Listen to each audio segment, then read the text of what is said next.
आज फिर से क्लास 10 का वीवीआई बायोलॉजी का सब्जेक्टिव लेकर आए हैं और पार्ट 1 में 35 क्वेश्चन ही बता पाए हैं।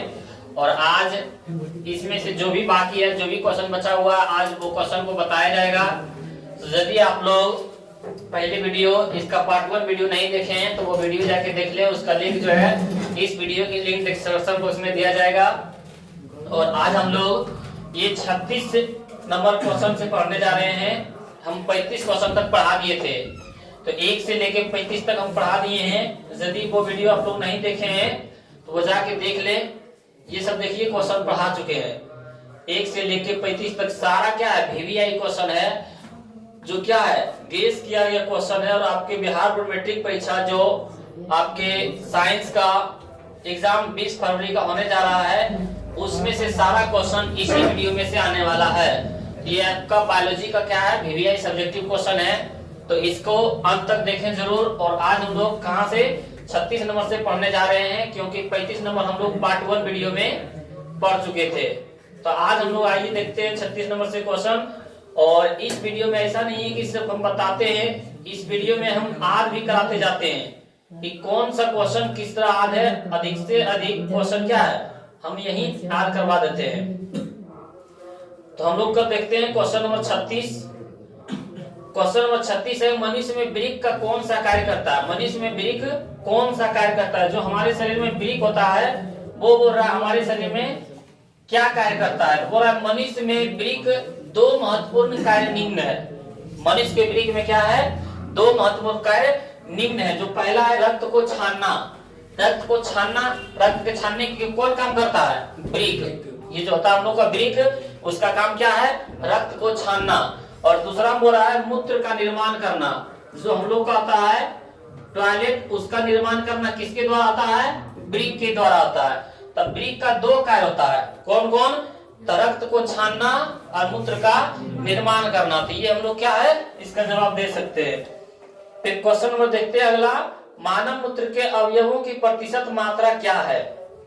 तो उसमें क्या क्या है, तो बोला जा रहा है कि मानव मूत्र में जल, यूरिया तथा सोडियम क्लोराइड रहते हैं। कौन कौन रहते हैं, जल, यूरिया और सोडियम क्लोराइड रहते हैं। कितना प्रतिशत रहता है, तो बोल रहा है कि मानव मूत्र में 96% जल, 96% क्या होता है, जल, और 2% यूरिया तथा 2% अन्य पदार्थ, यानी 100% होता है, जिसमें से 96% क्या होता है, जल होता है, और 2% क्या होता है, यूरिया, और अन्य पदार्थ क्या होते हैं, 2% होते हैं।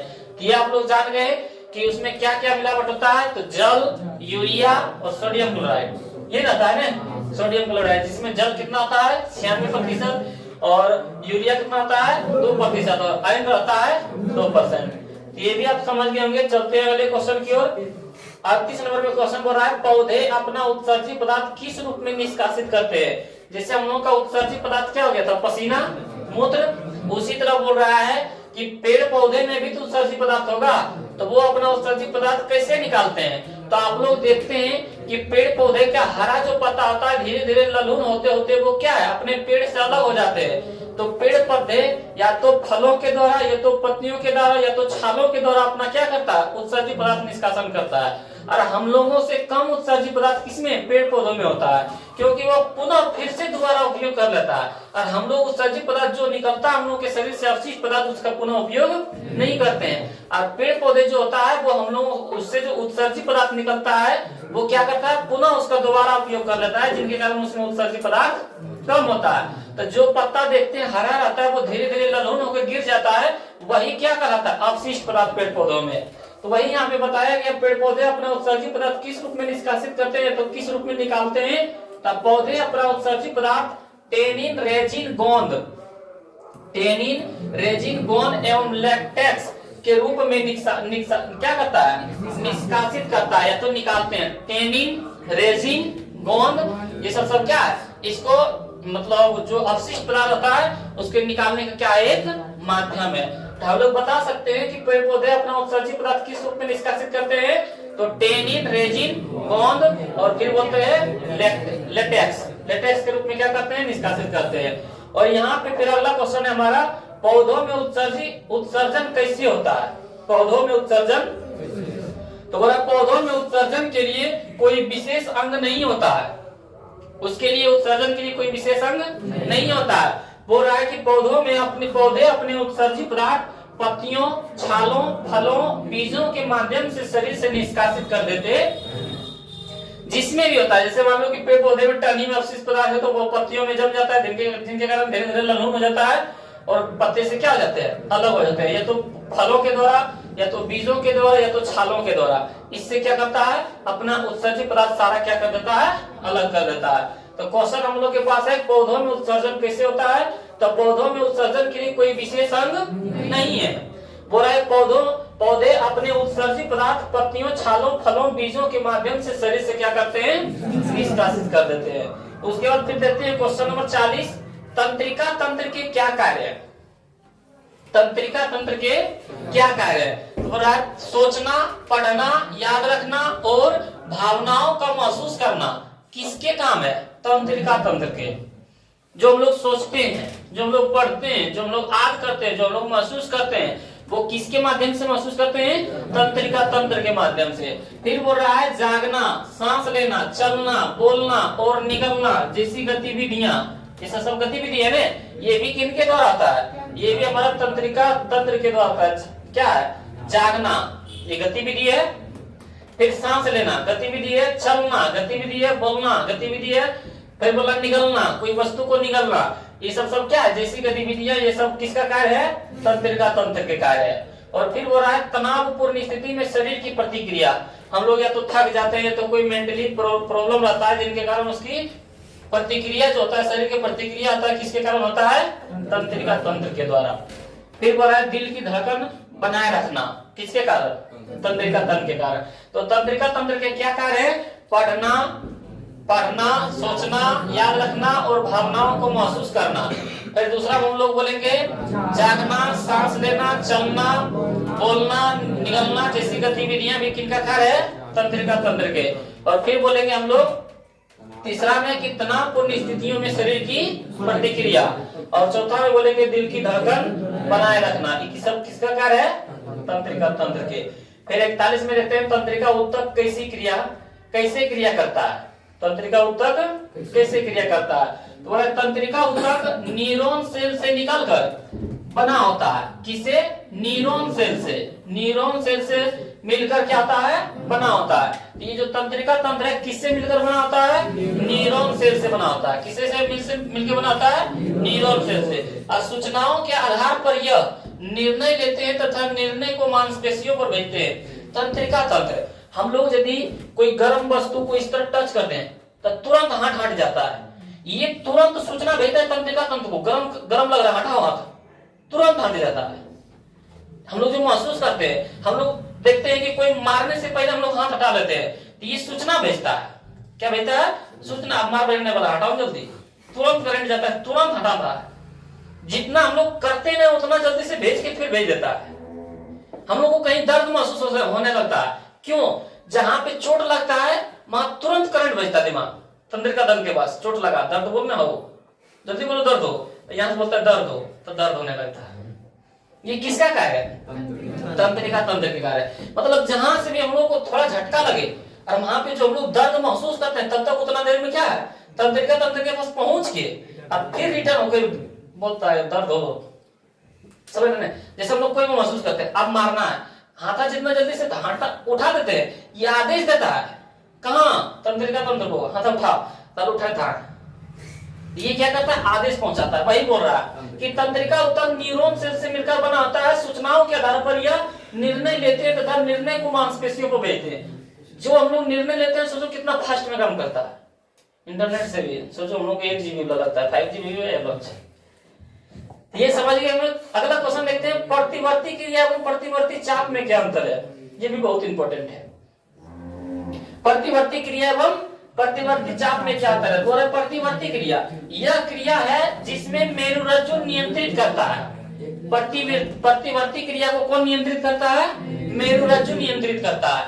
फिर बोल रहा है तथा यह क्रिया हमारी इच्छा से नियंत्रण नहीं होती है। ये जो हमारा प्रतिवर्ती क्रिया है हमारे नियंत्रण से, जैसे सांस लेना, हम लोग के कहना पर चलेगा? ये सब दिल का धड़कन चलना हम लोग के कहना पर चलेगा? नहीं, ये हमारे नियंत्रण पर नहीं चलता है।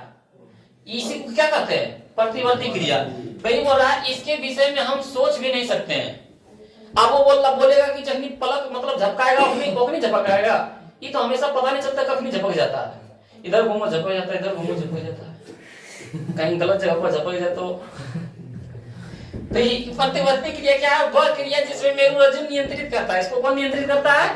मेरुरज्जु नियंत्रित करता है। तथा यह क्रिया हमारी इच्छा से नियंत्रित नहीं होती है। हम लोग सोचेंगे कि इसको अपने नियंत्रण में रखेंगे तो ये नियंत्रण नहीं होता। इसके विषय में हम सोच भी नहीं सकते हैं। किसके विषय में? प्रतिवर्ती क्रिया। और प्रतिवर्ती चाप हो रहा है न्यूरॉन में आवेग संरक्षण का निश्चित पथ में होता है। प्रतिवर्ती चाप क्या है? न्यूरॉनों में आवेग संरक्षण का एक निश्चित पथ में होता है। एक जो निश्चित पथ होता है उसके पथ में होता है, और इस पथ को प्रतिवर्ती चाप कहते हैं। प्रतिवर्ती क्या कहते हैं? चाप कहते हैं। तो ये बोल रहा है इसके लिए एक निश्चित पथ है। किसमें? आवेग संरक्षण का। किसका? आवेग संरक्षण का एक निश्चित पथ है।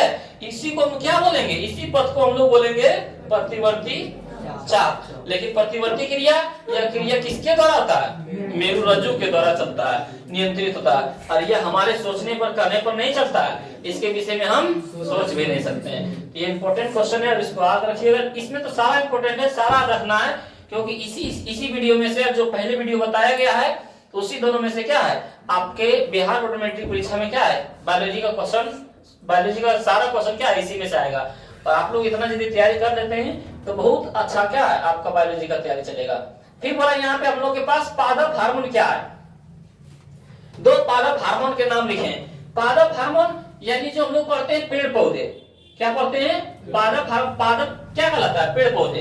पेड़ पौधों को क्या बोला गया बायोलॉजी भाषा में, जीव विज्ञान में? पादप। तो वही बोला पादप हार्मोन क्या है? पेड़ पौधों की जैविक क्रियाओं के बीच समन्वय स्थापित करने वाले रासायनिक पदार्थ को क्या बोलेंगे हम लोग? कि पेड़ पौधों के जैविक क्रियाओं के बीच समन्वय स्थापित करने वाले रासायनिक पदार्थ को ही क्या कहते हैं? पादप हार्मोन कहते हैं। क्या कहते हैं? पादप हार्मोन। किसमें? पौधों में। भाई बोल रहा है पौधों के जैविक क्रियाओं के बीच जो समन्वय स्थापित करता है, पौधों के बीच में जो जैविक क्रियाओं के बीच में समन्वय स्थापित करता है, उसी को स्थापित करने वाले रासायनिक पदार्थ को ये क्या कहते हैं? सॉरी, पादप हार्मोन कहते हैं। क्या कहते हैं? पादप हार्मोन कहते हैं। और दो पादप हार्मोन ऑक्सीन, जिबरेलिन। ये हमारा दो क्या है? ये बोल देगा ऑक्सीजन किसका है? मनुष्य का है? नहीं। ऑक्सीजन, जिबरेलिन, साइटोकाइनिन ये सब किसका है? पौधे का, पेड़ पौधे का है। तो याद रखना, बोल देगा ऑक्सीजन किसका है? तो पादप का, पेड़ पौधे का। और जिबरेलिन भी सब पेड़ पौधे का। तो ये सब किसका हार्मोन है? पादप हार्मोन है। आगे बढ़ा, पादप में प्रकाशानुवर्तन किस प्रकार होता है? पेड़ पौधे देखना, पेड़ पौधे में क्या होता है? मान लो कि एक कमरे में हम लोग बंद कमरे में पेड़ पौधे लगा दे और एक कहीं खिड़की से उसमें प्रकाश भेजते रहे तो वो हमेशा खिड़की की ओर भागेगा।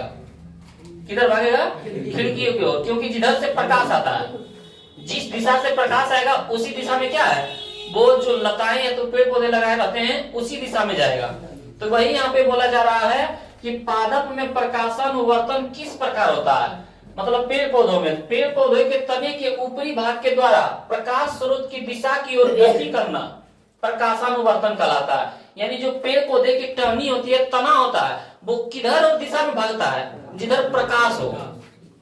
क्योंकि एक बंद कमरे में यदि हम लोग पेड़ पौधे या तो लता लगा देंगे और कई छिद्र से प्रकाश उसमें से दें तो वही छिद्र की ओर क्या है? भागेगा। यदि हम लोग पश्चिम की ओर देते हैं, पश्चिम की ओर भागेगा। पूर्व की ओर देते हैं छिद्र से प्रकाश, तब पूर्व की ओर भागेगा। तो वही यहाँ पे बोला जा रहा है पादप के तने के ऊपरी भाग, जो पादप पेड़ पौधे होते हैं, जो ऊपरी भाग होता है उसके द्वारा प्रकाश स्रोत की दिशा की ओर गति करना। जिधर प्रकाश आ उसी दिशा की ओर क्या करना? गति करना। क्या कहलाता है? प्रकाशानुवर्तन कहलाता है। हम लोग बोलेंगे पादप के तने के ऊपरी भाग द्वारा, पादप तने के ऊपरी भाग द्वारा प्रकाश की दिशा की ओर गति करना। पादप के तने के ऊपरी भाग के द्वारा क्या किसकी ओर मतलब गति करना? प्रकाश की दिशा की ओर गति करना। क्या कहलाता है? प्रकाशानुवर्तन कहलाता है। तो क्वेश्चन है पादप में प्रकाशानुवर्तन किस प्रकार होता है? हम लोग बता सकते हैं कि पौधों में या तो पादप में तना के ऊपरी भाग द्वारा प्रकाश की दिशा की ओर गति करना क्या कहलाता है? प्रकाशानुवर्तन कहलाता है। उसके बाद फिर देखते हैं क्वेश्चन अगला, मृतजीवी परपोषण किसे कहते हैं? मृतजीवी जो जीव मरे हुए शरीर के जीव से अपना भोजन प्राप्त करता है उसे मृतजीवी कहते हैं। इस पोषण को मृतजीवी परपोषण कहते हैं। जो जीव मरे हुए, ये जो हम लोग का जानवर मर जाता है तो उसको क्या है, हम लोग फेंक देते हैं, तो उससे जो जीव अपना भोजन प्राप्त करता है उसे क्या कहते हैं? मृतजीवी कहते हैं। इस पोषण को क्या कहते हैं? मृतजीवी परपोषण। तो भाई यहाँ हमारे पास है मृतजीवी परपोषण किसे कहते हैं? तो जो जीव मरे हुए जीवों के शरीर से अपना भोजन प्राप्त करता है उसे मृतजीवी जीव कहते हैं। उसको हम लोग जो मृत के शरीर से अपना भोजन प्राप्त करता है उसको मृतजीवी जीव कहते हैं। और इस पोषण विधि करने की क्रिया को बोलेंगे मृतजीवी परपोषण। तो भाई और उस पोषण को मृतजीवी परपोषण कहते हैं, मृतजीवी परपोषण कहते हैं। फिर बोल रहा है जैसे कवक, प्रोटोजोआ, बैक्टीरिया, ये सब क्या है? मृतजीवी जीव है। ये सब क्या है? मृतजीवी। तो बोल देगा कि बैक्टीरिया क्या है? मृतजीवी जीव है। प्रोटोजोआ क्या है? मृतजीवी जीव है। कवक क्या है? मृतजीवी जीव है। ये सब समझेगा ना? तो मृतजीवी परपोषण किसे कहते हैं? तो जो जीव मरे हुए शरीरों से अपना भोजन प्राप्त करता है उसे मृतजीवी जीव कहते हैं। और इस पोषण को मृतजीवी परपोषण कहते हैं, जैसे कवक, प्रोटोजोआ और बैक्टीरिया। ये भी समझ गए होंगे। पढ़ते हैं अगले क्वेश्चन की ओर। पत्तियों को प्रकाश संश्लेषी अंग क्यों कहा जाता है? पत्तियों को प्रकाश संश्लेषण, हम लोगों में प्रकाश संश्लेषण होगा नहीं, क्योंकि प्रकाश संश्लेषण उसमें होगा जिसमें क्लोरोफिल पाया जाता है। और हम लोगों में क्लोरोफिल पाया जाता है, हम लोगों में हीमोग्लोबिन पाया जाता है, जिसके कारण रक्त का रंग क्या होता है? लाल होता है। अब पत्तियों में क्या पाया जाता है? क्लोरोफिल पाया जाता है, जिनके कारण उसका रंग कैसा होता है? हरा होता है। और जो हरा होता है उसी में क्या होगा? प्रकाश का परावर्तन होगा, प्रकाश संश्लेषण होगा। क्या होगा? प्रकाश संश्लेषण होगा। तो वही बोला पत्तियों को प्रकाश संश्लेषी अंग क्यों कहा गया? क्योंकि पत्तियों में क्लोरोफिल पाया जाता है, इसीलिए उसे प्रकाश संश्लेषी अंग कहते हैं। समझ में आया? तो वही यहाँ पे है कि प्रकाश संश्लेषण क्रिया के लिए आवश्यक क्लोरोफिल पत्तियों में पाया जाता है, क्योंकि प्रकाश संश्लेषण क्रिया के लिए सूर्य का प्रकाश जरूरी है, कार्बन डाइऑक्साइड जरूरी है, जल और खनिज लवण जरूरी है और क्लोरोफिल जरूरी है, जिनके कारण पत्तियों में क्लोरोफिल पाया जाता है। तो वही यहाँ पे बोल रहा है कि प्रकाश संश्लेषण क्रिया के लिए आवश्यक जो क्लोरोफिल होता है वो पत्तियों में पाया जाता है, जो प्रकाश संश्लेषण क्रिया करने में सहायता करता है। इसी कारण पत्तियों को प्रकाश संश्लेषी अंग कहा जाता है। अब बोल देगा कि कवक में प्रकाश संश्लेषण क्यों नहीं होता है? कवक में प्रकाश संश्लेषण क्यों नहीं होता? हम लोग बोलेंगे कवक में क्लोरोफिल नहीं पाया जाता है, इसी कारण कवक में प्रकाश संश्लेषण नहीं होता है। तो यहाँ हमारे पास क्वेश्चन है पत्तियों को प्रकाश संश्लेषण क्यों कहा जाता है? हम लोग बता सकते हैं ना, क्योंकि बोलेंगे प्रकाश संश्लेषण क्रिया के लिए आवश्यक क्लोरोफिल पत्तियों में पाया जाता है। प्रकाश संश्लेषण क्रिया करने के लिए क्लोरोफिल आवश्यक क्लोरोफिल किसमें पाया जाता है? पत्तियों में पाया जाता है। किसमें पाया जाता है? पत्तियों में, जो प्रकाश संश्लेषण क्रिया करने में क्या करता है? सहायता करता है, जो प्रकाश संश्लेषण क्रिया करने में सहायता करता है। इसी कारण पत्तियों को प्रकाश संश्लेषी अंग कहा जाता है। बढ़ते हैं आगे। अगला क्वेश्चन देखते हैं हम लोग के पास, बाष्पोत्सर्जन क्रिया का महत्व बतावे। बाष्पोत्सर्जन क्रिया का महत्व क्या है? हम लोग पढ़ते थे कि बाष्पोत्सर्जन क्रिया किसे कहते हैं? पेड़ पौधों के पत्तियों को रंध्रों द्वारा बाष्प बनकर बाहर निकलने की क्रिया को ही बाष्पोत्सर्जन क्रिया कहते हैं। बोले थे तो भाई बोला यहाँ पे कि उसका महत्व आप पता है कि कुछ तो महत्व होगा, बाष्पोत्सर्जन क्रिया होता है तो कुछ तो महत्व होगा। तो वही बोला है बाष्पोत्सर्जन क्रिया का महत्व निम्न है। बाष्पोत्सर्जन क्रिया से ही पानी ऊंचे ऊंचे वृक्षों में ऊपर चढ़ता है। बाष्पोत्सर्जन क्रिया नहीं होगा तो ऊंचे ऊंचे जो वृक्ष बहुत बड़ा बड़ा होता है उसमें पानी नहीं चढ़ता, उसमें क्या है? पानी नहीं चढ़ता, क्योंकि जो पेड़ पौधे का ऊपरी पत्ता होता है उसमें पानी की कमी होना रहता है, क्योंकि उसमें क्या है? प्रकाश पड़ता है, और प्रकाश पड़ता है तो उसमें पानी सोख लेता है, जिनके कारण ऊपर से क्या करता है? खिंचाव बल लगाता है, और नीचे से क्या करता है? दबाव बल लगाता है, जिनके कारण पानी क्या होता है? धीरे धीरे पानी ऊपर चढ़ता है। वो किसके कारण? बाष्पोत्सर्जन क्रिया के कारण, क्योंकि बाष्पोत्सर्जन क्रिया ऊपर में नहीं होता तो नीचे से पानी नहीं चढ़ता। तो वही बोल रहा है यहाँ पे कि बाष्पोत्सर्जन क्रिया का महत्व बतावे तो हम लोग क्या बोलेंगे? बाष्पोत्सर्जन क्रिया से ही पानी ऊंचे ऊंचे वृक्षों में ऊपर चढ़ता है। बोल देगा कि ऊंचे ऊंचे वृक्षों में पानी कैसे चढ़ता है, तो बाष्पोत्सर्जन क्रिया के कारण। फिर बोलता है इसी से फल रसदार होते हैं, किसके कारण, बाष्पोत्सर्जन क्रिया के कारण। बाष्पोत्सर्जन क्रिया के कारण क्या होता है, फल रसदार होते हैं। अब फिर बोला इसी क्रिया से पेड़ पौधों का जल और खनिज लवण की प्राप्ति होती है, क्योंकि बाष्पोत्सर्जन क्रिया हम लोग को प्यास लगता है तब में पानी पीते हैं। आप सोचो कि पेड़ पौधों में ऊपर में पानी की कमी होने लगता है, जिसके कारण नीचे से क्या जाने लगता है, जल और खनिज लवण। ऊपर में पानी की कमी नहीं होता, बाष्पोत्सर्जन क्रिया नहीं होता, तो नीचे से पानी जाता नहीं। तो बाष्पोत्सर्जन क्रिया का कितने महत्व है, निम्न महत्व, यानी 3 महत्व है। ऊंचे ऊंचे वृक्षों में पानी इसी के द्वारा चढ़ता है, इसी से फल रसदार होते हैं, और इसी के द्वारा जल और खनिज लवण की प्राप्ति होती है। तो ये 3 को हम लोग बता सकते हैं। उसके बाद क्वेश्चन देखते हैं अगला। अगला क्वेश्चन है शोषण जीवों के लिए क्यों अनिवार्य। लो यो बोलने वाली बात है, सांस लेना जीवों के लिए क्या है, जरूरी है कि नहीं। तो बोला क्यों, क्योंकि इससे ऊर्जा मिलता है। इसे क्या मिलता है, तो वही बोला शोषण से कोशिकीय ईंधन ग्लूकोज का निर्माण होता है। शोषण से क्या है, कोशिकीय ईंधन ग्लूकोज का निर्माण होता है, जिससे ऊर्जा का निर्माण होता है। जिससे क्या होता है, ऊर्जा का निर्माण होता है, जिसका उपयोग विभिन्न कार्यों में किया जाता है। सांस लेते हैं हम लोग का ऊर्जा प्राप्त होता है, ऊर्जा प्राप्त होता है बहुत से कार्य करने में उपयोग करते हैं। वही बोला इसलिए शोषण जीवों के लिए क्या है, अनिवार्य है। अच्छा आप लोग बताइए कि शोषण हम लोग सांस नहीं लेंगे जीवित रह पाएंगे, नहीं रह पाएंगे, जीवित नहीं रह पाएंगे। ऐसा नहीं है कि सांस लेने से हम लोग को कुछ ताकत नहीं मिलता है, सांस लेने से भी ऊर्जा हम लोग को प्राप्त होता है। क्या प्राप्त होता है, ऊर्जा प्राप्त होता है। उस ऊर्जा को प्राप्त करता है, क्या करते हैं, विभिन्न कार्यों में उसका उपयोग करते हैं। इसीलिए शोषण क्या है, जीवों के लिए। तो हम लोग क्या बोलेंगे, शोषण जीवों के लिए क्यों अनिवार्य है, तो बोलेंगे शोषण से कोशिकीय नन ग्लूकोज का निर्माण होता है। शोषण से क्या होता है, कोशिकीय नन ग्लूकोज का निर्माण होता है, जिससे हमको क्या प्राप्त होता है, ऊर्जा प्राप्त होता है, जिसका उपयोग कहाँ करते हैं, जिसका उपयोग विभिन्न कार्यों में उपयोग करते हैं। इसीलिए शोषण जीवों के लिए अनिवार्य है। बोल सकते हैं। हम लोग फिर से बोलेंगे कि शोषण जीवों के लिए अनिवार्य क्यों है, तो हम लोग बोलेंगे शोषण से कोशिकीय ईंधन ग्लूकोज का निर्माण होता है। शोषण से कोशिकीय ईंधन ग्लूकोज का निर्माण होता है, जिससे ऊर्जा का निर्माण होता है, जिससे ऊर्जा का निर्माण होता है, जिसका उपयोग विभिन्न कार्यों में करने के लिए किया जाता है। इसीलिए शोषण जीवों के लिए। बढ़ते हैं आगे, समझ गए होंगे। देखते हैं अगला क्वेश्चन। अगला क्वेश्चन हम लोग के पास हीमोडायलिसिस या तो डायलिसिस क्या है।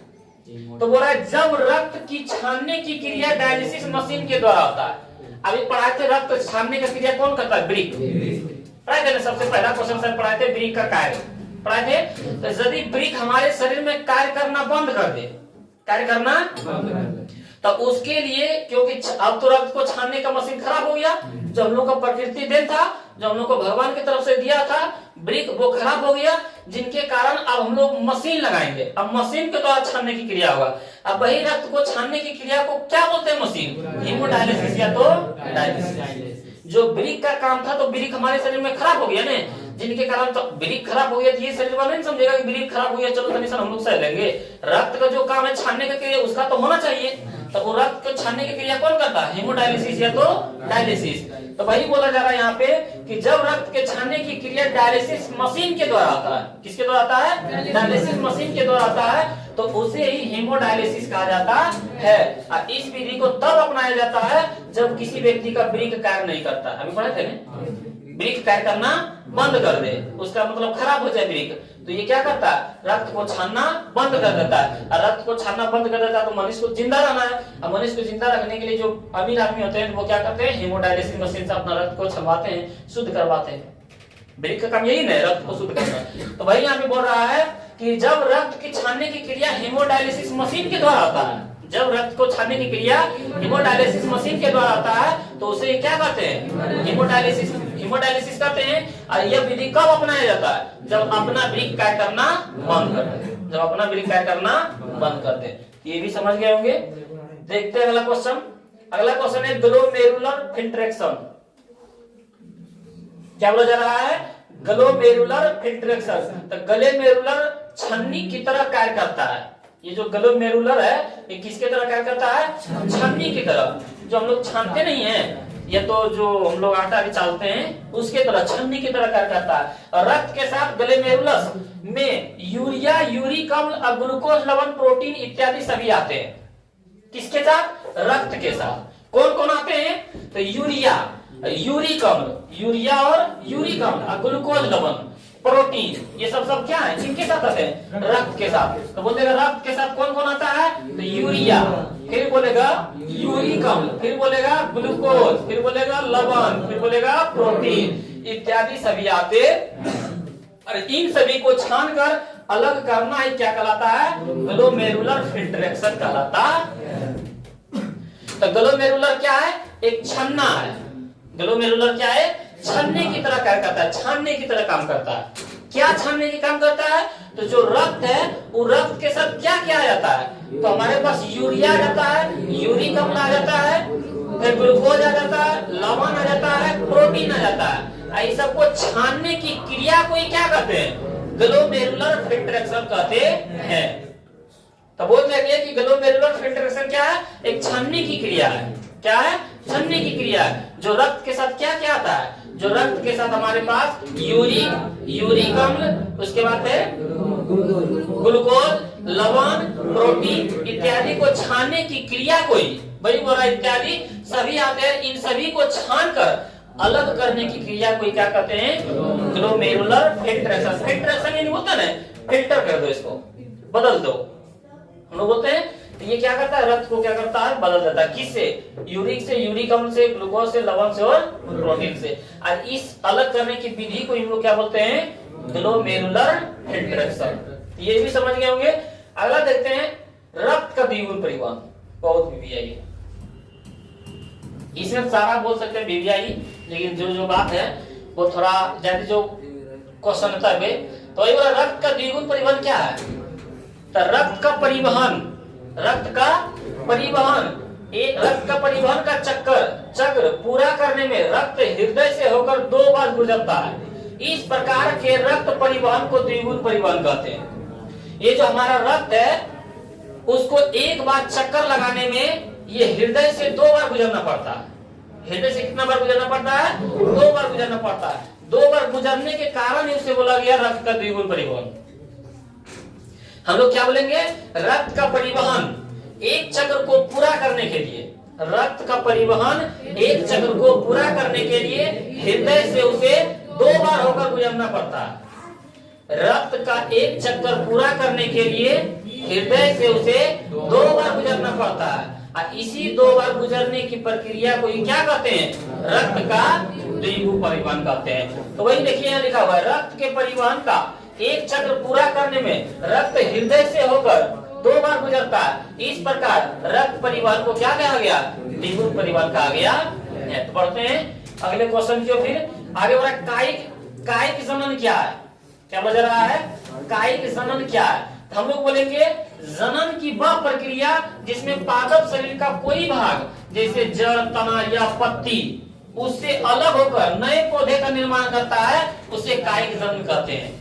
क्या कहते हैं? जैसे पौधे होता है ना, अब पौधे का कोई भी भाग, जैसे हम लोग सोहजन जो घास बोलते हैं, सोहजन घास क्या है? टहनी उसका ले लो, उसको बो दो तो एक दूसरा घास निर्माण कर लेता है, होता है ना। जो हम लोग का बांस का पौधा होता है उसका जड़ ले लो, कहीं दूसरे जगह लोग मतलब उसको बो दो तो वे अलग पौधा निर्माण कर लेता है, उसे क्या कहते हैं? कायिक जनन कहते हैं। जो हम लोगों के क्या है, जो जैसे जो हम लोग का खेत मतलब खाली रहता है उसमें हम लोग क्या 1000-2000 पेड़ पौधे लगा देते हैं, तो वो जमीन से हुआ होता है? नहीं, वो किसी पेड़ पौधे का देखता है इसमें सीधा सीधा टहनी है, उस टहनी को काट लेता है और उसमें कुछ रासायनिक पदार्थ मिला देता है, जिनके कारण क्या है? अलग पौधे का निर्माण कर लेता है।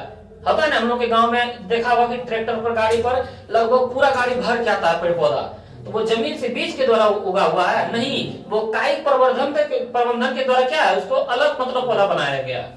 तो वही बोल रहा है यहाँ पे कि जनन की वह प्रक्रिया यानी अगले जनन की वह प्रक्रिया जिसमें पादप यानी पेड़ पौधे शरीर का कोई भाग यानी पेड़ पौधे का कोई भाग जैसे जड़, तना या पत्ती उससे अलग होकर नए पौधे का निर्माण करता है, उसे क्या कहते हैं? कायिक जनन कहते हैं। तो आप लोग कायिक जनन समझे? कायिक जनन किसको कहेंगे? जनन की वह प्रक्रिया जिसमें पादप शरीर का वह भाग कौन कौन जैसे जड़, तना, पत्ती अलग होकर नए पौधे का निर्माण करता है, उसे क्या कहते हैं? कायिक जनन कहते हैं। समझे? आज हो गया होगा। बढ़ते हैं अगले क्वेश्चन की ओर। अगला क्वेश्चन देखते हैं, किण्वन किस प्रकार का शोषण है या कहाँ होता है? किण्वन किस प्रकार का शोषण है? तो किण्वन एक अवायवीय शोषण है, ऑब्जेक्टिव में पूछ देगा। अवायवीय शोषण जहां ऑक्सीजन नहीं हो, वहां भी किण्वन क्रिया हो जाता है। जहां ऑक्सीजन नहीं हो, बोलते हैं ना वायवीय शोषण और अवायवीय शोषण, ये ऑक्सीजन की उपस्थिति में होता है, ऑक्सीजन के अनुपस्थिति में होता है, ये बोलते हैं। तो वही बोलते हैं किण्वन किसी शोषण है, तो अवायवीय शोषण है। किसी शोषण है? अवायवीय शोषण है, जिसमें पाइरुवेट ऑक्सीजन की अनुपस्थिति में, पाइरुवेट ऑक्सीजन के अनुपस्थिति में एथेनॉल और कार्बन डाइऑक्साइड में परिवर्तन हो जाता है। पाइरुवेट ऑक्सीजन के अनुपस्थिति में किसका निर्माण कर देता है? एथेनॉल और कार्बन डाइऑक्साइड का परिवर्तन हो जाता है, उसमें परिवर्तन हो जाता है। और यह क्रिया ही क्या कहलाता है? किण्वन कहलाती है। और यह कहाँ होता है? और यह कहाँ होता है? ईस्ट में किण्वन की क्रिया से शोषण होता है। ईस्ट में किस क्रिया द्वारा शोषण होता है? यही किण्वन की क्रिया द्वारा। भाई बोला ईस्ट में किण्वन की क्रिया से क्या होता है? शोषण होता है। ईस्ट में शोषण किसके क्रिया के द्वारा होता है? किण्वन की क्रिया के द्वारा। तो हम लोग क्या बोलेंगे? किण्वन क्या है? क्या है? किण्वन किस प्रकार का शोषण है? तो किण्वन एक अवायवीय शोषण है, जो पाइरुवेट ऑक्सीजन के अनुपस्थिति में, जो पाइरुवेट ऑक्सीजन के अनुपस्थिति में एथेनॉल और कार्बन डाइऑक्साइड में परिवर्तित कर देता है, उसे क्या कहते हैं? किण्वन कहते हैं। किण्वन बोला है कि किण्वन किस प्रकार का शोषण है? तो पहले बोलेंगे किण्वन एक अवायवीय शोषण है, जो पाइरुवेट ऑक्सीजन के अनुपस्थिति में, जो पाइरुवेट ऑक्सीजन के अनुपस्थिति में किसमें परिवर्तित कर देता है? एथेनॉल और कार्बन डाइऑक्साइड में परिवर्तित कर देता है, परिवर्तित हो जाता है। इसी क्रिया को क्या कहते हैं? किण्वन कहते हैं। और ईस्ट में किण्वन क्रिया के द्वारा ही शोषण होता है। ईस्ट में किस क्रिया के द्वारा शोषण होता है? तो किण्वन क्रिया के द्वारा ही शोषण होता है। ये भी आप समझ गए होंगे। और अगला क्वेश्चन देखते हैं, गर्भ निरोधन की विभिन्न विधियों कौन सी है? गर्भ निरोधन बोल रहा है कि गर्भ निरोधन की विभिन्न विधियां निम्न है। जहां पे यांत्रिक अवरोध बोल रहा है कंडोम, कॉपर्टी, लूप का प्रयोग। जैसे आज क्या है, जनसंख्या धीरे धीरे बढ़ोतरी हो रहा है, जिनके कारण जनसंख्या को रोकने के लिए, या तो ये क्वेश्चन बोल देगा जनसंख्या को रोकने के लिए कौन कौन सी विधि है। तो पहला हम लोग ये बोल सकते हैं आंतरिक अवरोध, दूसरा बोल सकते हैं रासायनिक विधि, जो क्या होता है गर्भ निरोधी गोलियों का प्रयोग करके क्या किया जाता है, उसको खत्म किया जाता है। होता है ना कि जब मतलब गर्भावस्था में बच्चा पेट में रहता है तो उसको क्या बोलता है कि गोली का खा के क्या खत्म किया जाए, लेकिन उस पर क्या है सरकार ने कानून लगा दिया है। यदि सरकार को पता चल जाता है तो बहुत बड़ा केस होता है। और अगला बोल रहा है शल्य विधि, या तो पुरुष नसबंदी और स्त्री नसबंदी, जिसको बोलते हैं हम लोग ऑपरेशन करा देना। तो ये सब विधि के द्वारा क्या है हम लोग मतलब जनसंख्या को नियंत्रित में लाया जा सकता है। या तो क्वेश्चन बोलेगा गर्भ निरोधन की विभिन्न विधियों कौन कौन सी है, तो हम लोग ये सब बता सकते हैं। या तो फिर बता सकते हैं कि जनसंख्या को कम करने की कौन कौन सी विधि है, ये आप लोग समझ गए होंगे। फिर देखते हैं अगला क्वेश्चन, न्यूरोट्रांसमीटर क्या है? क्या हमारे पास है न्यूरोट्रांसमीटर? तो हमारे ब्रेन के अंदर न्यूरोट्रांसमीटर एक प्रकार का केमिकल होता है। न्यूरोट्रांसमीटर क्या हमारा ब्रेन में, हमारे दिमाग में एक प्रकार का क्या है केमिकल है। क्या है हमारा केमिकल है। बोल रहा है कि हम जब कोई नशा करते हैं तो उसे जरूरत से ज्यादा करने लगते हैं। कोई जब हम लोग नशा करते हैं तो उसे क्या है जरूरत से ज्यादा लगता है ना कि गांव मोहल्ला में कोई पर्व होगा तब पी के लगा हिल रहा है, पूरे दिन ये लगता हिल रहा है। तो वही बोला कोई नशा करता है तो उसे क्या है जरूरत से ज्यादा करने लगता है। और या नींद भी पूरी नहीं देते हैं। ये जो न्यूरोट्रांसमीटर है ये नींद भी पूरा नहीं देता है, नींद करने पूरा नहीं देता, और अपना पूरा दिन उदासी से भरा बना लेते हैं। जो दारू पी लेगा देखना कुछ नहीं, बैठा है महाकाल नहीं है, उदासी से भर देते हैं उसका जिंदगी। फिर बोला जिससे हमारे दिमाग में न्यूरोट्रांसमीटर केमिकल असंतुलित हो जाते हैं। ज्यादा पी लेने के बाद क्या नशा ज्यादा कर लेने के बाद हमारा न्यूरोट्रांसमीटर क्या है असंतुलित हो जाता है, और इसके बाद व्यक्ति धीरे धीरे डिप्रेशन में आ जाता है। होता है डिप्रेशन में पागल हो जाता है। ये क्या होता है ज्यादा नशे कर लेने के बाद क्या होता है, ज्यादा तुम नशा कर लेगा और ज्यादा नशा कर लेता है ना, तो जिनके कारण तुमको ये नींद ये जो न्यूरोट्रांसमीटर है ये नींद तुमको कम लगाने देगा। बोलता है ना बहुत से देखा होगा कि रात को जो ड्यूटी करता है या तो जो ज्यादा देरी करता है बोलता है कि खाली टेंशन नींद कम है, या तो दारू पी लो थकान क्या दूर हो जाएगा। तो यही बोल रहा है कि जब ज्यादा नशा कुछ कर लेते हैं तो ये नींद को क्या करता है, कम कर देता है। अब शरीर को नींद जरूरी है कम से कम 6 घंटा। अब ये नींद को क्या करता है, कम कर देता है, नींद लगने ही नहीं देगा। अब नींद नहीं लगने देगा तो तुम्हारा शरीर क्या है, दिन भर उदासी में रहेगा, क्योंकि मन ठीक नहीं लगेगा। मन क्या है, बहुत से बच्चा क्या करेगा, खाते देखना कि लगभग 24 घंटा में 20 घंटा 19 घंटा पढ़ रहा है, और उसको देखेगा तो लगता है भगवान, लगता है कि इसका तबियत नहीं खराब है। क्यों? क्योंकि उसका नींद पूरा नहीं हुआ है। और नींद नहीं पूरा होने के कारण उसका पूरा दिन क्या है, उदासी में जाएगा। और उदासी में जाने के कारण धीरे धीरे उसकी मेंटलिटी प्रॉब्लम होने लगेगा। उसके क्या है, ये असंतुलित हो जाएगा, न्यूरोट्रांसमीटर क्या असंतुलित हो जाएगा। अब असंतुलित हो जाने के बाद लटा बोला बेटा तो गिल्ला बेटा डिप्रेशन में चला जाता है, यानी पागल धीरे धीरे होने लगता है। ये समझा? ये क्या बोलेंगे, न्यूरोट्रांसमीटर क्या है, तो हमारे ब्रेन के अंदर न्यूरोट्रांसमीटर एक प्रकार का केमिकल होता है। और जब हम क्या है, अधिक नशा, बोला है कि कोई भी नशा करते हैं और उसे जरूरत से ज्यादा कर लेते हैं, जरूरत से ज्यादा कर लेते हैं, तो यह नींद भी पूरा नहीं देते हैं, पूरा नींद करने के लिए नहीं देता, और अपना पूरा दिन उदासी से मतलब भरा बना देते हैं। उदासी में पूरा तुम्हारा दिन क्या व्यतीत होगा, जिससे हमारे दिमाग में न्यूरोट्रांसमीटर का क्या केमिकल असंतुलित हो जाता है। जितना संतुलित होता है, जैसे हम लोगों में ये संतुलित है, कहीं भी हम लोग कभी भी सोचते हैं अभी उदासी में रहेंगे तो उदासी में रहेगा, खुशी में रहना चाहेगा खुशी में रहेगा।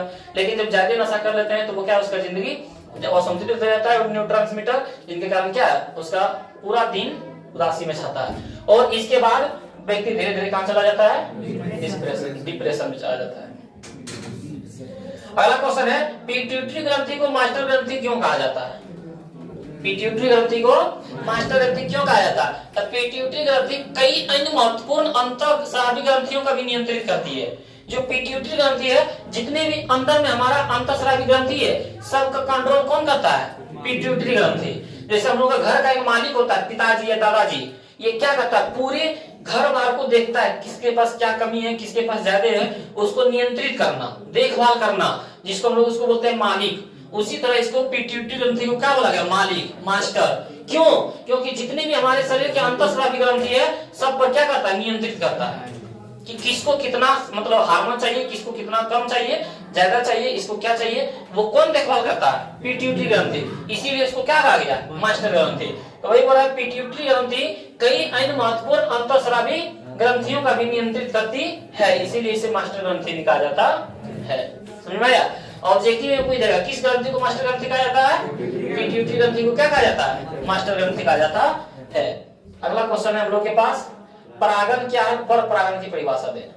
परागन को हम लोग स्वपरागन भी बोल सकते हैं। परागन बोलेगा तो स्वपरागन। एक बार इसका परिभाषा, बड़ी बच्चा कंफ्यूज होता है इसमें, समझते हैं इसका पहले। परागन में पराग कणों का पराग कोश से निकलकर उसी फूल या उसी जाति के दूसरे पुष्पों के वर्तिकाग्र तक पहुंचने का परागन कहलाता है। क्या कहलाता है?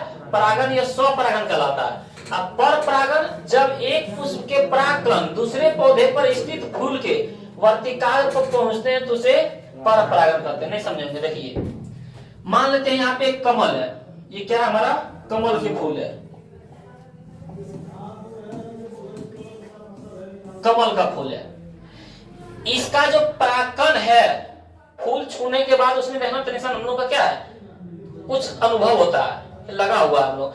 इसका जो परागकण है, परागकण को बोल रहा है हमारे पास, परागकण को पराग कोश से निकलकर जब इस पर तितली ही बैठता है, भ्रमर ही बैठता है, क्या है, कुछ भी मतलब बैठता है, और उसके क्या पैर में लग जाता है। इसके परागकण को पराग कोश से निकलकर ये कमल का फूल है, कमले पर जाके वो तितली बैठ जाए, दूसरे पौधे इसी जाति के है ना, दूसरे पौधे या तो इसी जाति के पौधे पर जाके बैठ जाए, इसके वर्तिकाग्र तक पहुंच जाए, तो उसको बोलते हैं स्वपरागन या तो पर परागन, सॉरी परागन या तो स्वपरागन, परागन या तो फिर स्वपरागन। स्व मतलब स्वयं के पास, उसी जाति के पास पहुंच जाए। परागकण को पराग कोश से निकलकर उसी जाति या दूसरे पौधे, उसी पौधे के या तो दूसरे जाति के परागकण तक पहुंच जाना, वर्तिकाग्र तक पहुंच जाना, क्या कहलाता है? स्वपरागन कहलाता है। लेकिन पर परागन, ये मान लो कमल है, आयु फूल और नाम बताओ, गेंदा, ये है। इसका परागकण पराग कोश से निकलकर किसी दूसरे पौधे जाति के पास पहुंच जाए तो इसको हम लोग बोलते हैं पर परागन। क्या बोलेंगे? पर परागन। पर यानी पराया, दूसरा वाला जाति का पौधा पहुंच जाए तो उसको क्या बोलेंगे? पर परागन। और स्वपरागन तो स्वयं वाला उसी जाति का पौधा पहुंचे। तो भाई यहाँ पराग कण को, पराग कणों को पराग कोश से निकलकर, पराग कण को पराग कोश से निकलकर उसी पुष्प या उसी जाति के पौधे के वर्तिकाल तक पहुंचना, पुष्पों के वर्तिकाल तक पहुंचने की क्रिया को क्या कहते हैं? परागन या तो स्वपरागन कहते हैं। लेकिन इसमें बोलेंगे जब एक पुष्प का परागकण पराग कोश से निकलकर दूसरे पौधे पर स्थित हो, दूसरे जाति के पौधे हो, वो जाति का पौधा नहीं हो, तो उसे हम लोग क्या बोलेंगे? उसके हम लोग बोलेंगे पर परागन। अपने भाषा में क्या लिखेंगे? यदि हम लोग यहाँ स्वपरागन लिखते हैं, स्वपरागन लिखेंगे तो बोलेंगे पराग कणों को, क्या बोलेंगे? पराग कणों को पराग कोश से, पराग कोश से निकलकर, पराग कोश से निकलकर उसी जाति के पौधे, उसी जाति के पौधे के फूल, उसी जाति के पौधे के फूल तक, फूल के वर्तिकाग्र तक, फूल के वर्तिकाग्र तक, वर्तिकाग्र तक पहुंचने की क्रिया को, पहुंचने की क्रिया को, पहुंचने की क्रिया को क्या कहते हैं? स्वपरागन। स्वपरागन या परागन कहते हैं, स्वपरागन या परागन कहते हैं। लेकिन यदि हम लोग यहाँ से पर परागन बोलने की कोशिश करें, क्या बोलेंगे? पर परागन, पर परागन बोलने की कोशिश करेंगे तो बोलेंगे पराग कोश को, क्या बोलेंगे? पराग कणों को, क्या बोलेंगे? पराग कणों को पराग कोश से, पराग कोश से निकलकर, पराग कोश से निकलकर किसी दूसरे जाति, क्या बोलेंगे? किसी दूसरे जाति के पौधे के फूल, किसी दूसरे जाति, किसी दूसरे जाति के पौधे के फूल, पौधे के फूल, पौधे के फूल के वर्तिकाग्र तक पहुंचना, पौधे के फूल के वर्तिकाग्र तक पहुंचने की क्रिया को, पहुंचने की क्रिया को क्या कहते हैं? पर परागन कहते हैं। क्या कहते हैं? पर परागन कहते हैं। ये समझ में आया? उसी जाति के उसी पौधे के वर्तिकाल तक पहुंचना स्वपरागन, और किसी दूसरे का परागकण हो लेकिन दूसरे जाति के पौधे के फूल के वर्तिकाल तक पहुंचता है, उसे पर परागन कहते हैं। तो ये दोनों में से जो आसान लगेगा उसको आप कर सकते हैं। अगला क्वेश्चन देखते हैं हम लोग, अपरा या तो प्लेसेंटा क्या है? तो बोल रहा है हमारे पास यहाँ पे कि गर्भावस्था शिशु को माता के शरीर से जोड़ने वाले नाल को ही क्या कहते हैं? अपरा कहते हैं। क्या कहते हैं? अपरा कहते हैं। इसका मुख्य कार्य माता के शरीर के रक्त को शिशु में पहुंचाना ताकि उसमें पोषण और शोषण होता रहे। जैसे हम लोग बोलते हैं कि माता के पेट में जब हम लोग जन्म लेते हैं तो उसमें उसके भोजन कैसे पहुंचता है? तो एक नली होता है, उसी नली को क्या कहते हैं? अपरा, और उसी नली के द्वारा शोषण और पोषण जाता है, यानी सांस लेने की विधि और जो उसका भोजन होता है। देखा होगा ने कि जब बच्चा जन्म ले लेता है और माँ थोड़ा सा अटपटांग कुछ खा लेता है तो बच्चा भी क्या उसका प्रभाव पड़ जाता है। वो तो किसके कारण होता है? वो अपरा के कारण। क्या होता है? अपरा के कारण। वही गर्भावस्था शिशु को माता के शरीर से जोड़ने वाली एक नाल को क्या कहते हैं? अपरा कहते हैं। जब हम लोग क्या है माता के गर्भावस्था में रहते हैं और उसी से जो शोषण और पोषण प्राप्त होता है वो किस नली के द्वारा होता है? अपरा नली के द्वारा। वही बोला इसका मुख्य कार्य माता के शरीर के रक्त को शिशु में पहुंचाना, क्योंकि उसमें भी तो हम लोग जिंदा रहते हैं ना, ताकि उसमें क्या है? पोषण और शोषण होता रहे। पोषण और शोषण क्या है? होता रहे। ये भी समझ गए। देखते हैं अगला क्वेश्चन, पादप हार्मोन क्या है? तो पौधे से स्रावित होने वाले रासायनिक पदार्थ को क्या कहते हैं? पादप हार्मोन कहते हैं। पौधों से स्रावित होने वाले हार्मोन को क्या कहते हैं? रासायनिक पदार्थ को क्या कहते हैं? पादप हार्मोन। तो पौधों से स्रावित होने वाले रासायनिक पदार्थ को क्या कहते हैं? पादप हार्मोन कहते हैं। अगला क्वेश्चन देखते हैं, पुनर्जनन क्या है? पुनर्जनन पुनर्जनन की एक विधि है। पुनर्जनन की एक विधि है जिसमें जीवों के शरीर किसी कारण से दो या दो से अधिक खंडों में बढ़ जाता है। तथा प्रत्येक खंड अपने खोए हुए भागों को क्या करता है, पुनः विकास करके पूर्ण विकसित नए जीव में परिवर्तित हो जाता है। जैसे हाइड्रा और गलिनेरिया। जैसे हाइड्रा जो जीव है ना, हाइड्रा जो जीव है उसको काट देने के बाद, मान लो कि दो भाग में कर देने के बाद, ये कट गया, दो भाग कर देने के बाद ये भी अपना एक अलग जीव बना लेता है, ये भी अपना एक अलग जीव बना लेता है, कोई मरता नहीं है। तो वही बोल रहा है यहाँ पे कि पुनर्जन्म, यानी पुनः यदि कोई भाग दो या दो से अधिक भाग में कट जाए और वह पुनः फिर निर्माण कर ले तो सिर्फ क्या होता है, पुनर्जन्म। तो पुनर्जन्म क्या है, पुनर्जन्म एक ऐसी विधि है जिसमें जीवों का शरीर किसी कारण से दो या दो से अधिक खंडों में बढ़ जाता है, दो या दो से अधिक खंडों में बढ़ जाता है तथा प्रत्येक खंड अपने खोए हुए भाग को पुनः विकास कर लेता है, खोए भाग को पुनः विकास करके पूर्ण विकसित नए जीव का क्या करता है, नए जीव में परिवर्तित हो जाता है। उसे क्या कहते हैं, उसे ही कहते हैं पुनर्जन्म। जैसे किसमें होता है, हाइड्रा में और गलिनेरिया में। ये सवाल हो गया और आज भी कर लीजिएगा। और अगला क्वेश्चन देखते हैं, मनुष्य में होने वाले लैंगिक संचारित रोगों से। लैंगिक संचारित कौन है, मनुष्य में लैंगिक संचारित रोगों के नाम इस प्रकार है, जैसे एड्स, जैसे सिफिलिस, जैसे गोनोरिया, ये सब क्या है, लैंगिक संचारित रोग है। जैसे हमारे में ये बीमारी है ना, यदि हमारे साथ खान पीन साथ रहेगा ना तो तुम्हारे साथ भी हो जाएगा, लैंगिक संचारित है। तो वही बोल रहा है कि मनुष्य में होने वाले लैंगिक संचारित कौन है, तो एड्स, सिफिलिस, फिर बोल रहा है गोनोरिया, ये सब क्या संचारित रोग है। आगे बोल रहा है प्रदूषण से आप क्या समझते हैं, क्या बोल रहा है, प्रदूषण से, तो पर्यावरण में दूषित पदार्थों के प्रवेश से। प्रदूषण कब होता है, जब पर्यावरण में दूषित पदार्थ मिल जाता है, अवांछनीय पदार्थ मिल जाता है, ये बोलते हैं। तो वही बोल रहा है पर्यावरण में दूषित पदार्थों के प्रवेश से प्राकृतिक संतुलन में होने वाले दोष प्रदूषण कहलाता है। प्राकृतिक हमारा क्या देता है, शुद्ध वातावरण, लेकिन उसमें से दूषित पदार्थ, छोटे छोटे जीव तो हम लोग प्रदूषित कर देते हैं, जिनके कारण हम लोग का पर्यावरण क्या हो जाता है, दूषित हो जाता है। उसी हम लोग क्या बोलते हैं, पर्यावरण प्रदूषण बोलते हैं। तो वही बोला पर्यावरण में दूषित पदार्थों के प्रवेश से प्राकृतिक संतुलन में होने वाला दोष, जो हम लोग का प्राकृतिक संतुलन नहीं होता उसमें होने वाला दोष ही क्या कहलाता है, प्रदूषण कहलाता है। अब प्रदूषण से पर्यावरण और जीव जंतुओं क्या होता है, नुकसान होता है। यदि पर्यावरण हमारा दूषित हो जाएगा तो हम लोग सही ढंग से क्या है, स्वस्थ नहीं रह पाएंगे, जिनके कारण जीव जंतु पर जितने भी है सारा नुकसान प्रभाव पड़ेगा। फिर देखते हैं अगला क्वेश्चन, समझात अंगों से आप क्या समझते हैं। समझात अंग, तो जीवों और पौधों के वे अंग जिनकी आधारभूत संरचना एक ही जैसी होती है लेकिन उनके कार्य अलग अलग होते हैं। देखने में बनावट एक ही है, एक ही जैसा लगेगा, लेकिन दोनों का कार्य क्या है, अलग अलग है। उसे क्या कहते हैं, समझात अंग कहते हैं। जैसे मेढक का अग्रपाद, चमगादड़ के पंख। मेढक के जो अगला पैर है, देखना हम लोग की अंगुली है अलग अलग है ना, अलग अलग ना है, उसका देखना ये सब जुटा हुआ रहता है, यहाँ चमड़ी जैसा लगा रहता है।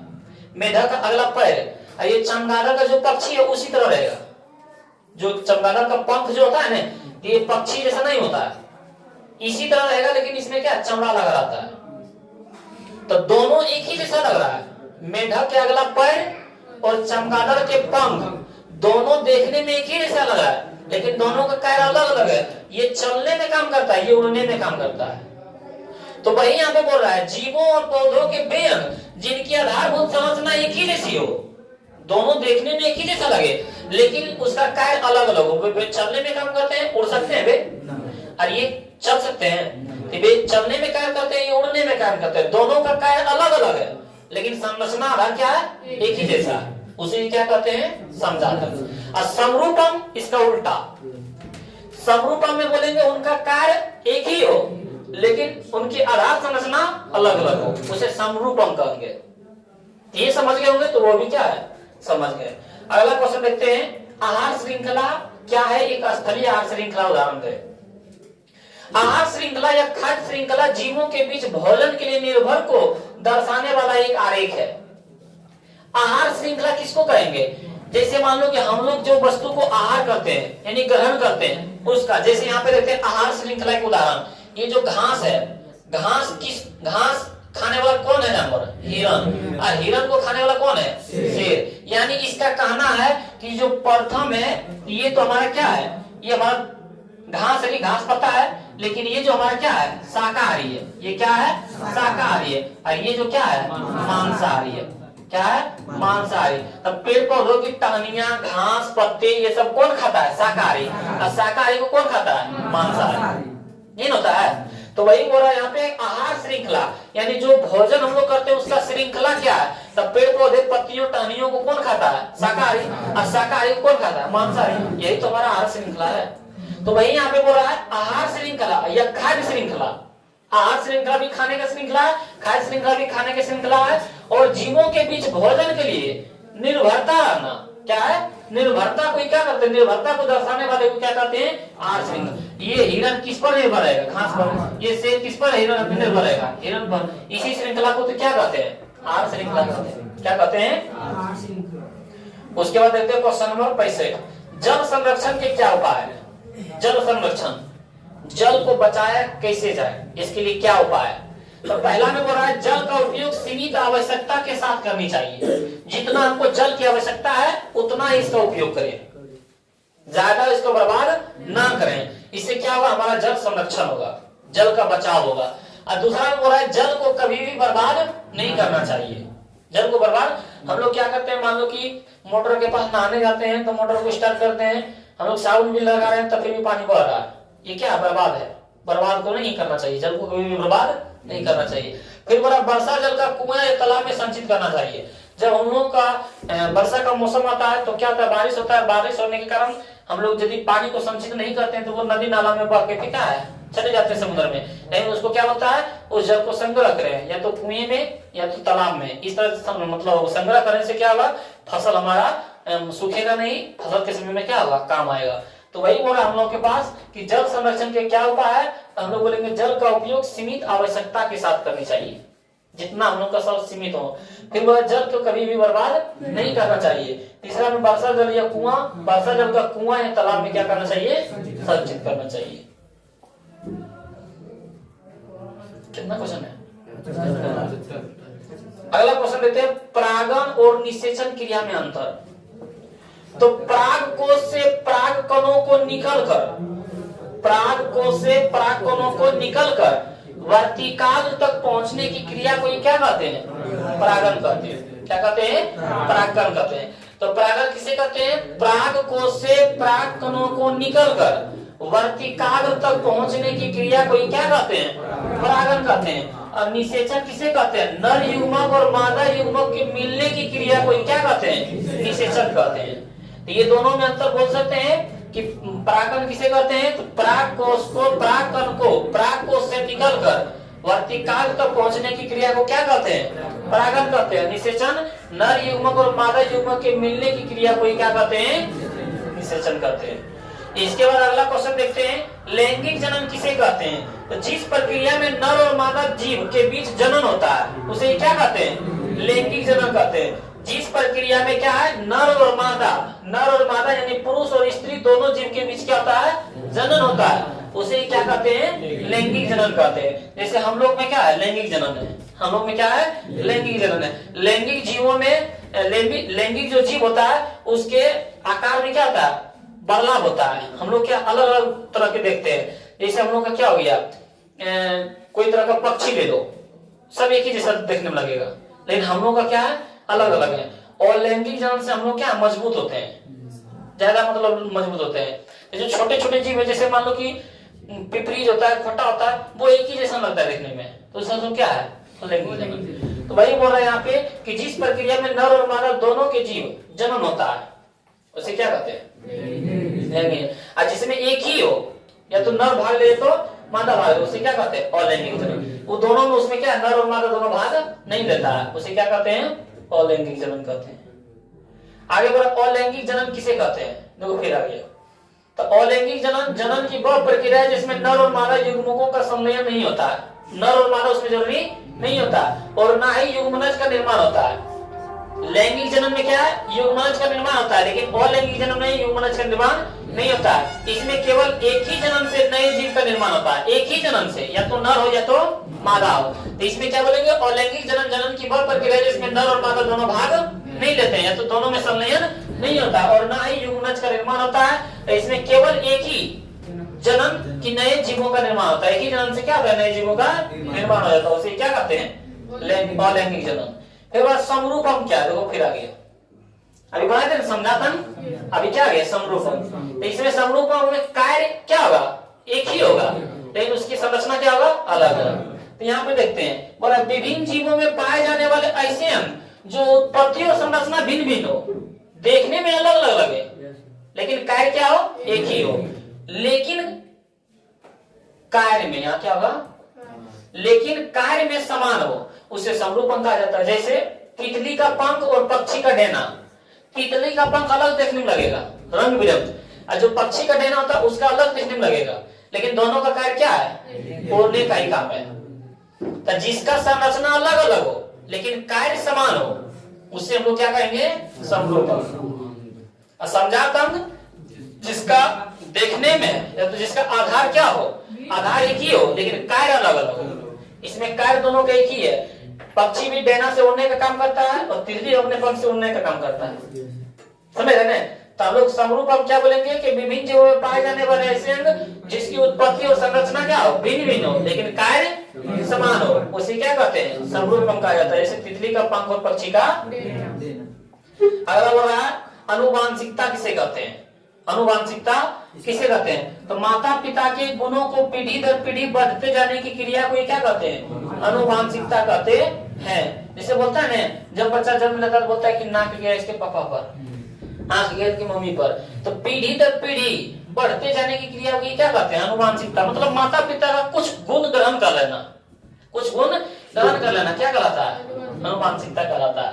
तो वही बोला, माता पिता के गुणों को पीढ़ी दर पीढ़ी बढ़ते जाने की प्रक्रिया को क्या कहते हैं। जब बेटा जन्म लेता है, बेटी जन्म लेता है तो काला पैदा होता है, तो डॉक्टर बोल देता है पापा पर गया।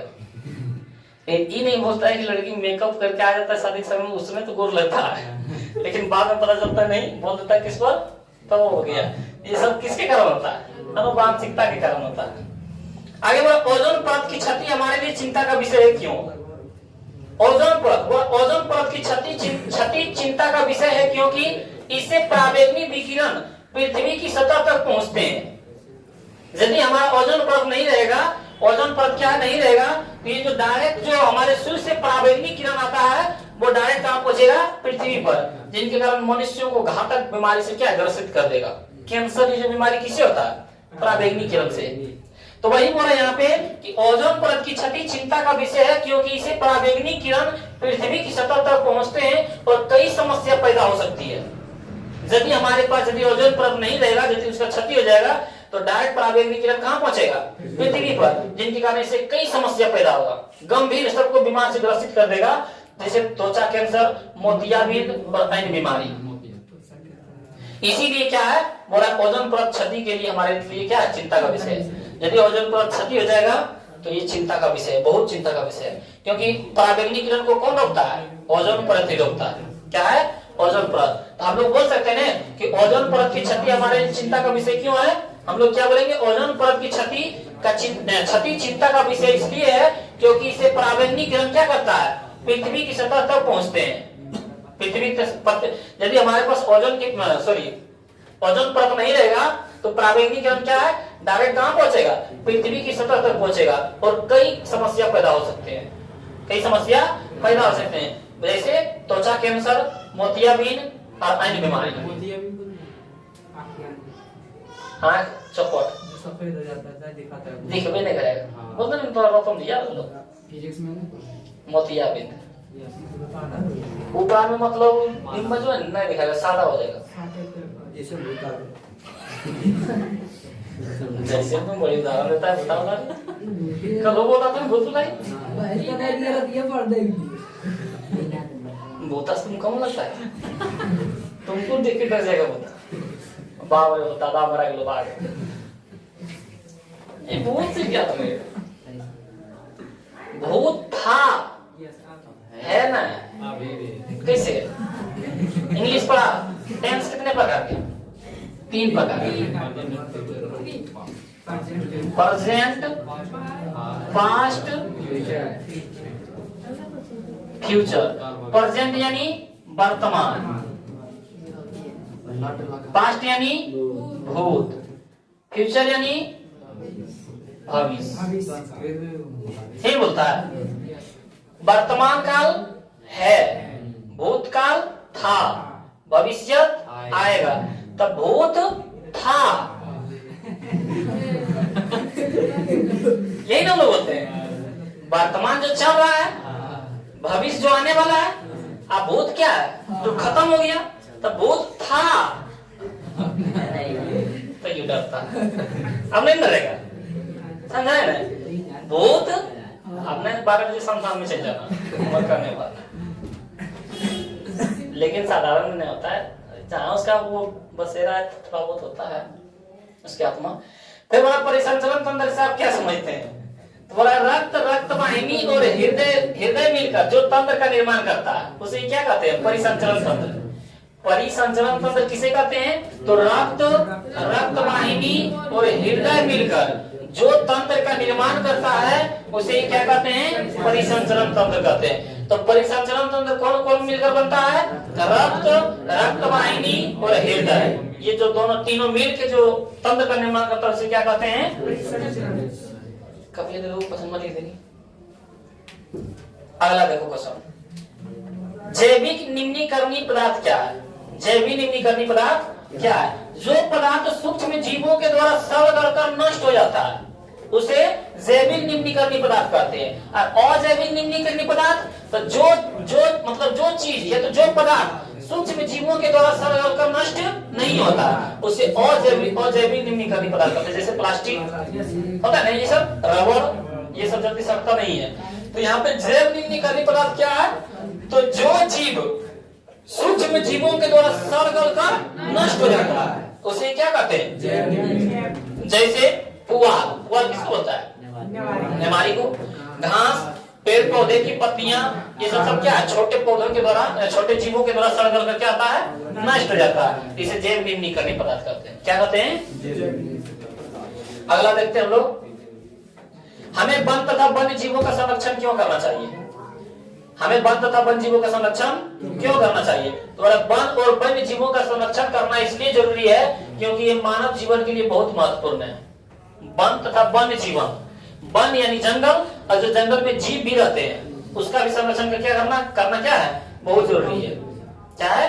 बहुत जरूरी है, क्योंकि ये मानव जीवन का क्या है? महत्वपूर्ण अंग है। महत्वपूर्ण क्या है? अंग है। जैसे 1 नंबर में क्या बोल रहा है? वन मृदा तथा वातावरण की सुरक्षा। वन क्या करता है? वन जो है ये मृदा तथा वातावरण की रक्षा करते हैं। मृदा बोले तो मिट्टी होता है ना।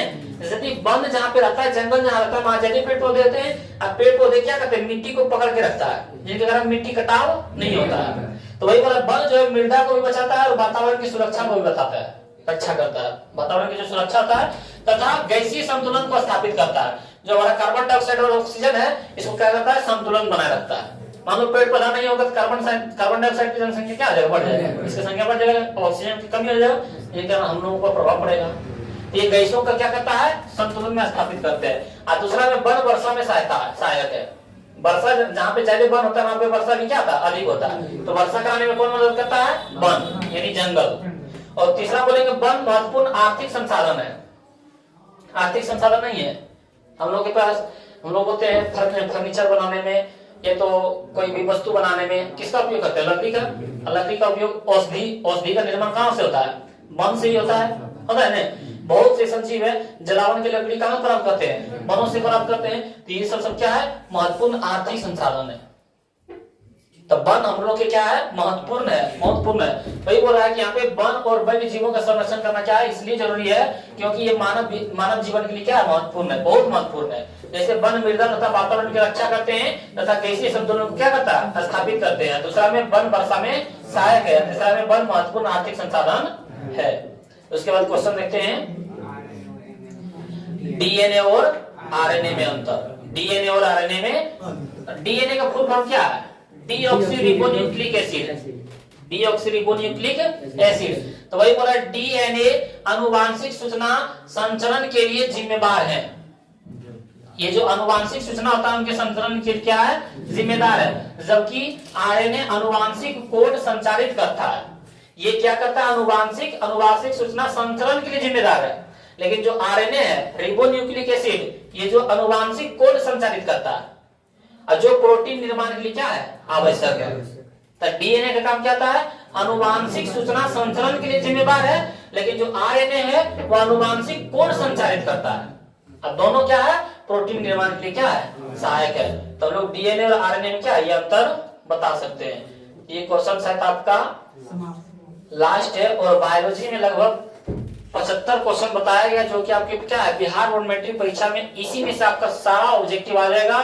तो आप लोग इस वीडियो को अंत तक देखें, और इसके पहले एक वीडियो भी बनाए हैं, उस वीडियो को, इसका जो पार्ट 1 था वो भी वीडियो जाके देखें, और उसमें से भी लगभग 35 क्वेश्चन बताए, इसमें शायद 40 क्वेश्चन है, दोनों मिला के आपका 75 क्वेश्चन है, जो आपके बिहार बोर्ड एग्जाम के लिए काफी है। और इतना पढ़ लीजिए, और यदि आप लोग इसको देख लिए तो अपने दोस्तों के पास भी शेयर करें, और यदि इस चैनल पे आप नए हैं तो चैनल को सब्सक्राइब कर लें, ताकि इस चैनल के माध्यम से आप लोगों के पास सब्जेक्टिव क्वेश्चन, ऑब्जेक्टिव सारा क्या है पहुंचते रहेगा। मिलते हैं अगले वीडियो में।